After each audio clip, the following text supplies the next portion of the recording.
Welcome back once again. I thought I would end tonight's following of the procedural vote to reopen the government tonight with some questions that a lot of us have. And I thought, okay, now would be a good time, if any,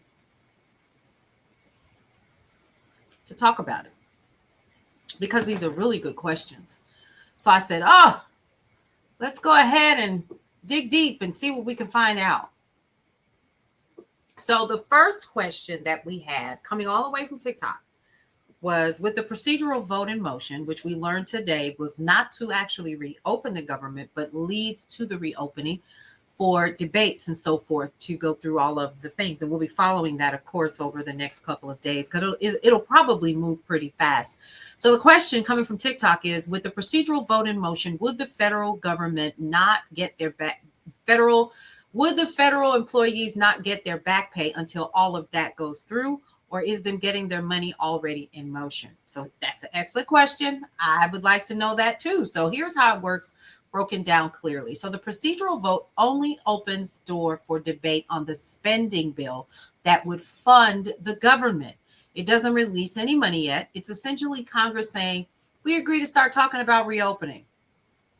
Until the full spending measure, the actual bill that funds federal agencies, is passed by both the Senate and the House and then signed by President Trump, federal workers will not receive their back pay.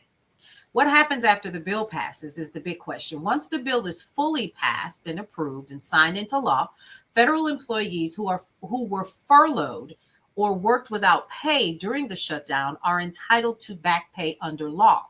So the OPM, or the Office of Personnel Management, and individual agencies then process payments typically within a few business days to 2 weeks, depending on the agency's payroll cycle.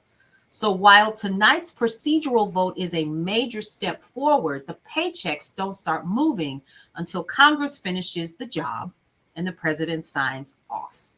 So, in short, no, the money isn't in motion yet. The procedural vote is progress, and it's a sign that the stalemate may finally be breaking. But federal workers will probably have to wait until the final funding bill becomes law before they see those long overdue deposits hit their account. So, another question that came from TikTok was, did the Republicans add to this shutdown a full nationwide abortion ban? So no publicly confirmed amendment that imposes a full nationwide abortion ban tied directly to the current government shutdown is a part of this funding bill. Okay. However, reports indicate that some GOP negotiators are seeking to attach anti-abortion provisions. See, there lies an issue: restrictions on using tax credits for plans covering abortion, and so forth, as part of the broader fight over funding. Okay, now, would the military get paid? This is a question that came from Meta. Yes, the short answer is yes, the U.S. military could be paid, but it's not guaranteed, and there are real risks if the shutdown drags on. But here's what we do know currently, and that is the provisional or the procedural action has begun. So with the vote to reopen the government and procedural vote right now, the military will get paid. Here's what's true. Donald Trump signed an order directing the Department of Defense to use available funds from previously appropriated research and development accounts so that active duty military personnel can be paid for now, despite what's been going on. And the military remains classified as an accepted agency under shutdown rules, and they still have to report for duty even without full funding. We do know that, right? So, yes, for the moment, the military is being paid thanks to leadership directives and available funds. However, the procedural vote tonight is not enough on its own to guarantee ongoing pay in the event the shutdown drags on. The peace of mind of service members depends on Congress and the president finishing the full funding of the work. Okay, so just kind of wanted to put that out there and let you know what that means. Now, here's another one. Here's another question that came from Meta. Dug up on this one too. Will terminated employees during the shutdown be reinstated?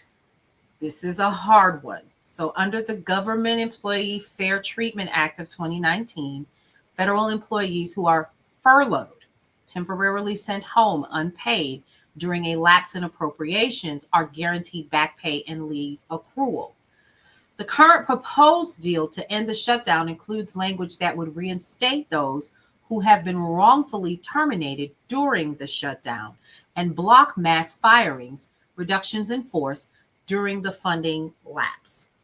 Okay, so here's some important caveats you should know about. Termination here is distinct from being furloughed. You need to know that. A true termination means the employment relationship has ended, whereas furloughed employees means you're still employed but temporarily not working or paid. Terminations are much more complicated legally. The phrase wrongfully terminated in the deal signals that reinstatement would apply only to those whose removals are deemed improper under law, such as violation of civil service rules, etc. It does not guarantee that all of those who have been terminated during this shutdown will automatically be reinstated. And until the final legislation is passed by both chambers and signed, these protections are not yet in effect. So we won't really know anything. So also there will be legal challenges that are going to follow. We already know that because they're going to go back and forth, and it'll probably end up in the SCOTUS's hands at the end of it. And I hate to say that, but I can definitely see that happening. Yeah, so it's a possibility, but not automatically for everybody. Here's another question that came from TikTok. With the government shutdown, procedural vote to end, why did the Affordable Care Act have an expiration date in the first place? Ooh, that was a good one. Excellent and necessary question, because this is exactly at the heart of why the shutdown fight has dragged on so long. Here's how to break it down. You ready? So the Affordable Care Act itself, what we need to know and what you need to understand, the law that created healthcare marketplaces and expanded coverage that we know now as Obamacare, does not expire. Did you hear that? It doesn't expire. What does expire are the funding provisions, okay, and enhanced subsidies that make those insurance plans affordable for millions of America. Now, here's what we've noticed. Did you get your open enrollment package? Did you see how high? Okay, so here's the short version. The Affordable Care Act law from 2010 is permanent, but the extra help, the expanded premium tax credits, those are subsidies that lower the cost of your monthly health insurance premiums, was temporarily expanded under later laws, first by the American Rescue Plan of 2021, and then extended under the Inflation Reduction Act of 2022. That expansion was set to expire at the end of 2025 unless Congress renewed it. So those temporary provisions made healthcare cheaper for middle-class families and millions of new enrollees without renewal costs. Here's what's going to happen.